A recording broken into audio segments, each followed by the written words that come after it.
Welcome to the AI Showdown. Tonight, we tackle one of the most controversial questions in history.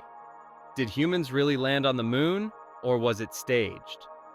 On my left, representing the real moon landing, we have contestant 1. And on my right, representing the Moon Landing Hoax, we have contestant 2. The rules are simple. I ask a question, each contestant answers, then I provide a neutral fact check. You, the audience, will decide whose argument is stronger. Let's begin. Question 1. What is the strongest evidence that the moon landing actually happened? The strongest evidence comes from multiple sources. First, thousands of NASA engineers, scientists, and astronauts worked on the Apollo program, which produced detailed telemetry data and photographs. Second, moon rocks brought back from the Apollo missions have been independently analyzed worldwide, showing isotopic compositions impossible to fake. Third, the lunar laser ranging experiments, mirrors left on the moon, can still reflect lasers today. All these are verifiable by independent researchers, making the reality of the moon landing overwhelming. While moon rocks and telemetry exist, skeptics argue they could have been fabricated. For instance, critics point to anomalies in photographs, shadows that don't align, lighting that seems artificial, and the American flag waving despite no atmosphere.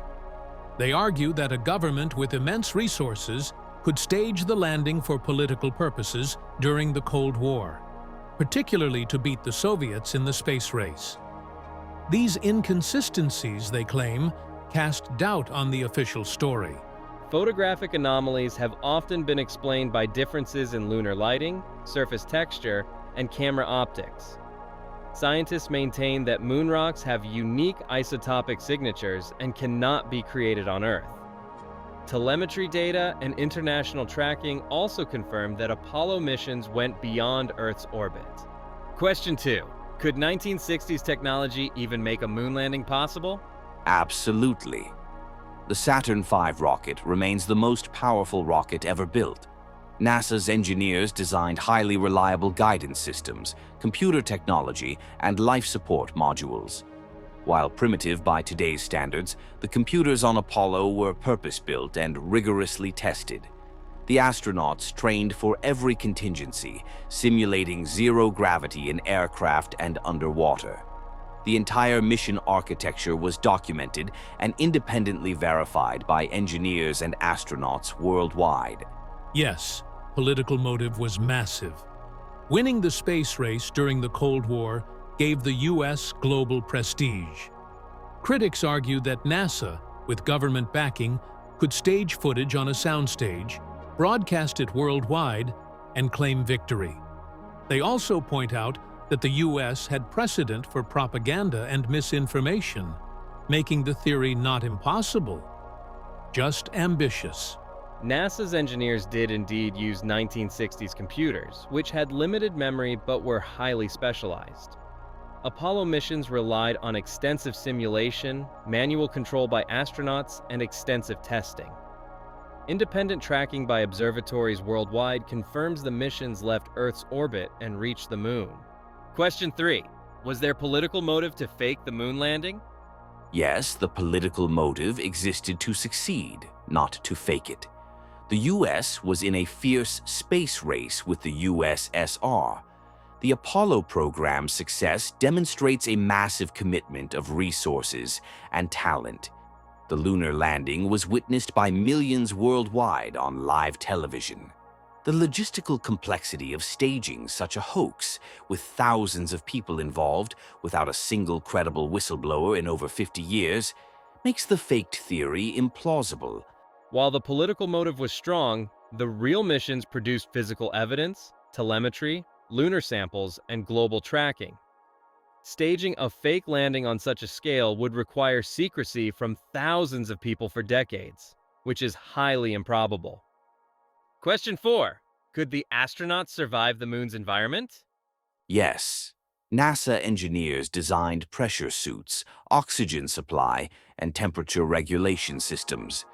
Lunar modules were shielded against radiation, and missions were timed to avoid solar flares. Extensive testing in vacuum chambers and underwater simulations allowed astronauts to operate safely. Every astronaut returned alive, supporting the claim that the technology worked as intended. Skeptics argue the Van Allen radiation belts alone could have killed astronauts. The Moon has no atmosphere to block cosmic rays, and temperatures swing hundreds of degrees. They question whether suits and modules of the 1960s could realistically protect humans, suggesting filming in a controlled environment was safer and easier. The Van Allen belts were crossed quickly to limit exposure, and the Apollo spacecraft provided shielding. Astronaut suits were designed to handle extreme temperatures, and all astronauts survived, with decades of post-mission health studies showing minimal radiation effects. Contestants, one final statement each. Convince the audience why your argument holds. The moon landing is real. The evidence is overwhelming. Telemetry data, moon rocks, independent tracking, astronaut testimonies, and global verification. The complexity of the missions makes faking them impossible, and the accomplishments remain a testament to human ingenuity. While impressive, inconsistencies in photographs, political motives, and technological limits raise reasonable doubt. The possibility of a staged landing, especially as Cold War propaganda, cannot be completely ignored. You've heard both sides. Evidence versus skepticism. Reality versus doubt. The moon landing, real or staged? That decision is yours, the audience. Thank you for joining the AI Showdown.